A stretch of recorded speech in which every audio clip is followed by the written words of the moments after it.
हाय guys, मैं Sundarpal Brod, assistant professor in botany, government college Shahpura Bhilwara. हम आज बॉटनी के एक टॉपिक की बात करेंगे जो बीएससी फाइनल से रिलेटेड हैं, उसके बारे में चर्चा करेंगे।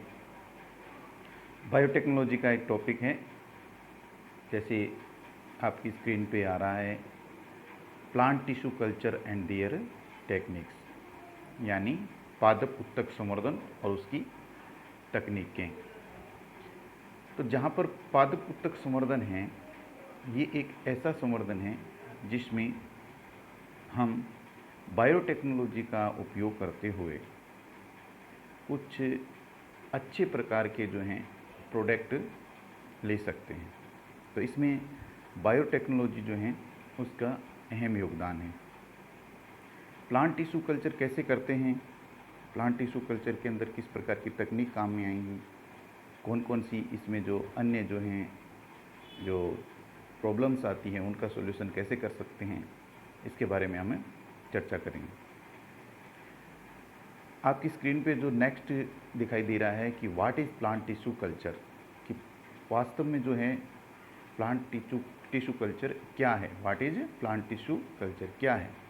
Plant tissue culture is a technique of growing plant cell, tissue, organ, seed और other plant parts in sterile environment on a nutrient medium. यानी पादप उत्तक संवर्धन एक ऐसी तकनीक है जिसके अंदर पादप को की कोई कोशिका है, उत्तक है, या कोई भी अन्य अंग या बीज या प्लांट्स का कोई भी पार्ट, हम उसको स्टेराइल इन्वायरमेंट के अंदर, न्यूट्रिएंट मीडियम के अंदर ग्रोथ करवाते हैं, ग्रोविंग करता है। स्टेराइल इन्वायरमेंट जो है, इसका मतलब ये है प्रतिरोधी अवस्था या प्रतिरोधी वातावरण के अंदर, कि जहाँ पर उसको अन्य जो जीवाणु वगैरह हैं से बचाया जा सके, संक्रमित नहीं हो। और न्यूट्रिएंट मीडियम में, पोषक माध्यम में, अर्थात पोषक माध्यम में प्रतिरोधी अवस्था में पादप के किसी भाग को ग्रोविंग करवाया जाता है, तो उसको हम क्या बोलेंगे? पादप उत्तक संवर्धन बोलेंगे।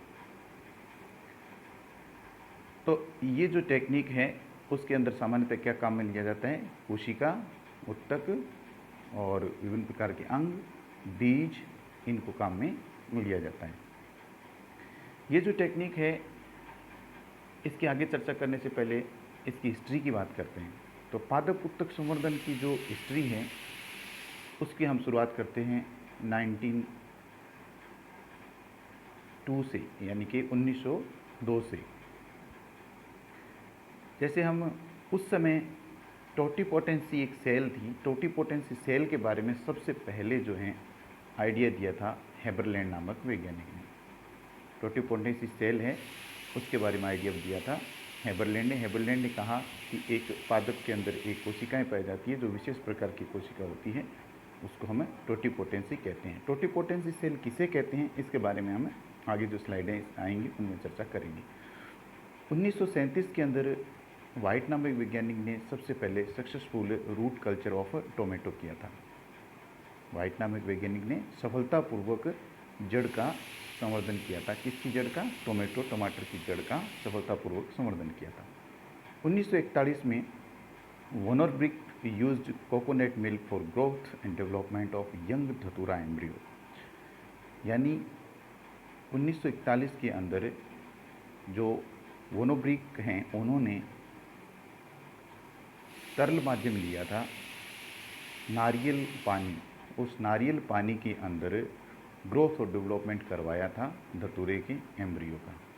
1957 में स्कूग और मिलर ने ऑक्सिन तथा साइटोकाइनिन की का महत्व रूट और शूट फॉर्मेशन के अंदर बताया था, और उन्होंने जो प्रयोग किए थे वो टोबैको टिश्यू पर किए थे। यानी 1957 में Skoog and Miller demonstrate the role of auxin and cytokinin on root and shoot formation in tobacco tissue.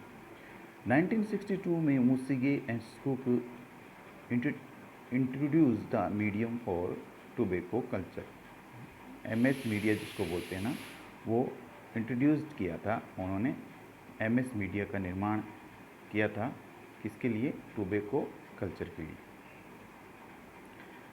1887 के अंदर isolate of BT gene from bacteria Bacillus थुरेजेनेसिस।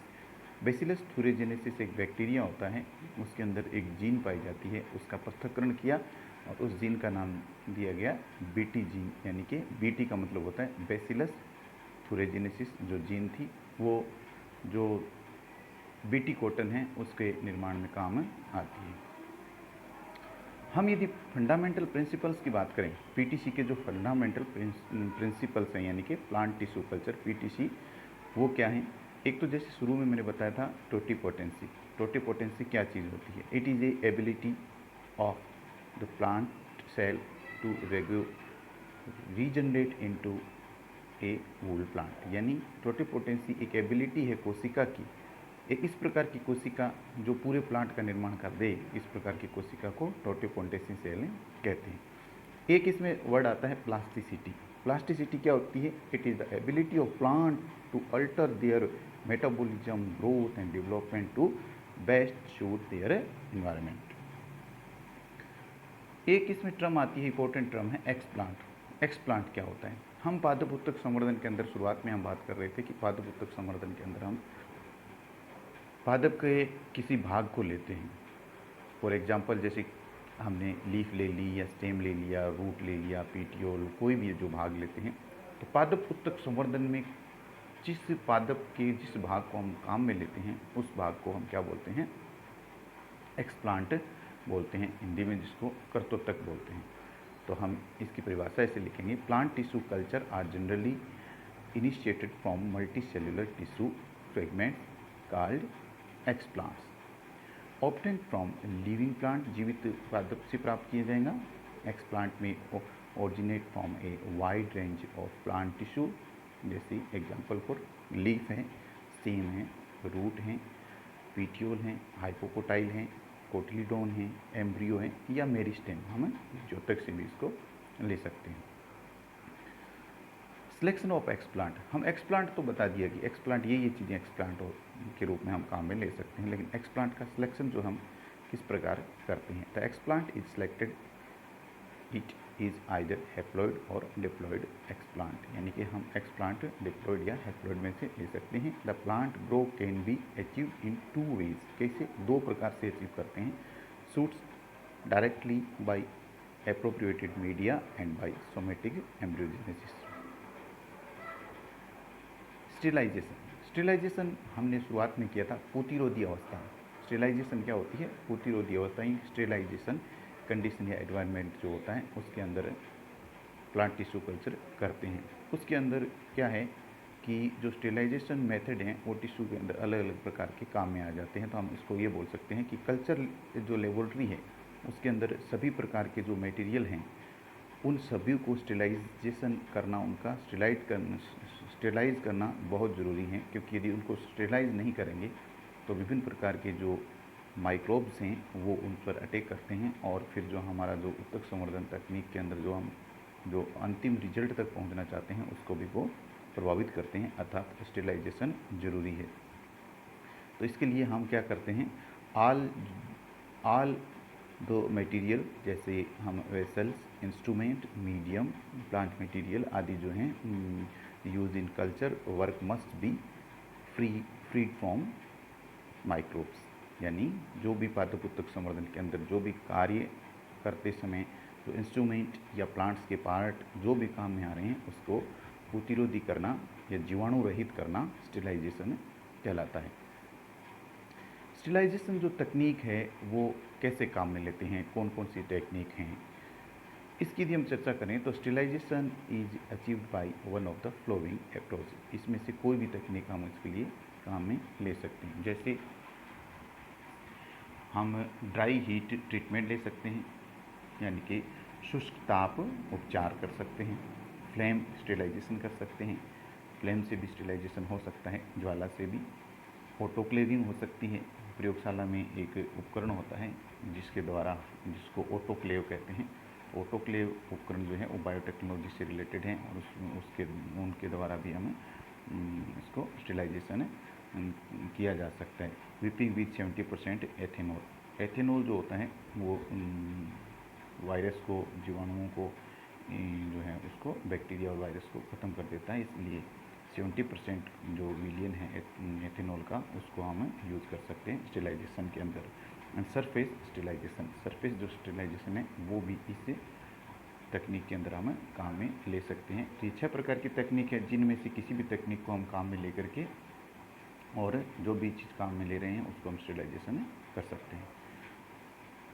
आगे जो शब्द आता है कल्चर मीडिया। देखो हम कंटिन्यू पढ़ रहे हैं कि सबसे पहले हमने ये बताया था कि पादप उत्तक संवर्धन के अंदर पादप का किसी भी भाग को हम स्टेलाइजेशन कंडीशन में न्यूट्रेट मीडियम में यदि कल्चर करवाएं या ग्रोविंग करवाएं तो उसे हम क्या बोलेंगे, प्लांट टिश्यू कल्चर बोलेंगे। तो प्लांट्स का जो भाग था उसे हमने क्या कहा, एक्सप्लांट।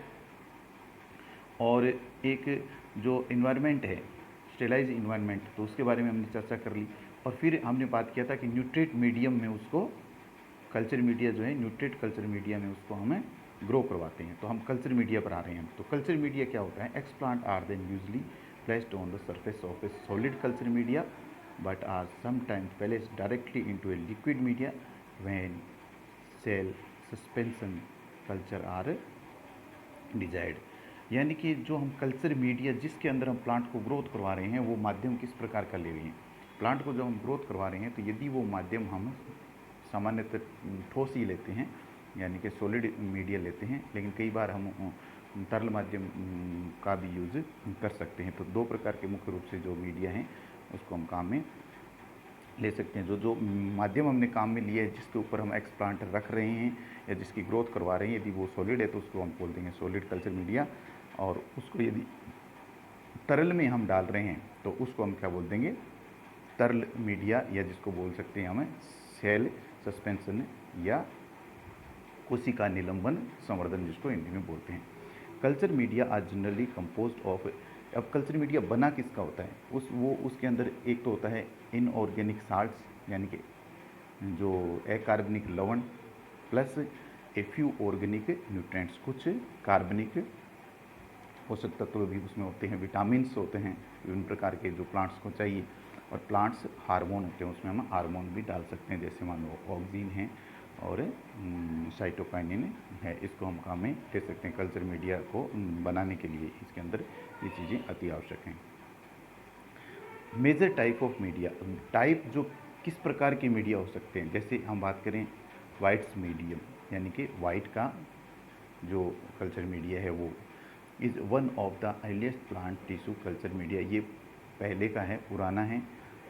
MS मीडिया दूसरा, ये जो MS मीडिया है ये मोशिगे और स्कूग ने बनाया था। मैंने पहले चर्चा भी की थी कि मोशिगे और स्कूग ने इसका निर्माण किया था, इसलिए इसको MS मीडिया बोलते हैं। And most widely use for many type of culture system, जो ज़्यादातर जो हैं कल्चर सिस्टम है, प्लांट टिश्यू कल्चर सिस्टम, उसके अंदर जो है MS मीडिया का ही यूज़ किया जाता है।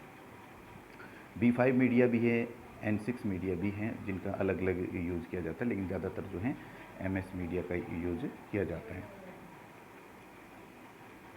तो ये जो चीज़ें थी ये बायोटेक्नोलॉजी से रिलेटेड हैं प्लांट टिश्यू कल्चर के अंदर, कि कौन सा प्लांट टिश्यू कल्चर के अंदर प्लांट का कौन सा भाग ले रहे हैं वो एक्सप्लांट है, कौन कौन से भाग ले रहे हैं उसकी हमने चर्चा की। उसके बाद किस प्रकार का उनको हम जो वातावरण इन्वायरमेंट किस प्रकार का हो, कैसा होना चाहिए, स्टेलाइज किया हुआ वातावरण होना चाहिए, प्रतिरोधी वातावरण में हम उसको करवाएंगे। फिर मीडिया जो हैं वो किस प्रकार का मीडिया, यानी कि माध्यम किस प्रकार का होना चाहिए। तो ये सारी टेक्निक्स को काम में लेते हुए हम एक पादप के किसी भी छोटे से भाग से पूरा प्लांट निर्माण कर सकते हैं। टोटिपोटेंसी सेल से भी, या वो हम सेल की जगह कोई टिश्यू भी ले सकते हैं, या हम पादप का कोई भी भाग ले सकते हैं, जो फाइनली हमें इसका रिजल्ट प्राप्त हो जाता है। आगे जो हैं इससे रिलेटेड ही जो नेक्स्ट जो वीडियो आएगा उसके बारे में भी हम बायोटेक्नोलॉजी से रिलेटेड जो हैं चर्चा करेंगे। तो यूट्यूब चैनल को सब्सक्राइब कीजिए और जो ये बायोटेक्नोलॉजी से रिलेटेड जो वीडियो हैं वो आगे देखते जाइए। धन्यवाद।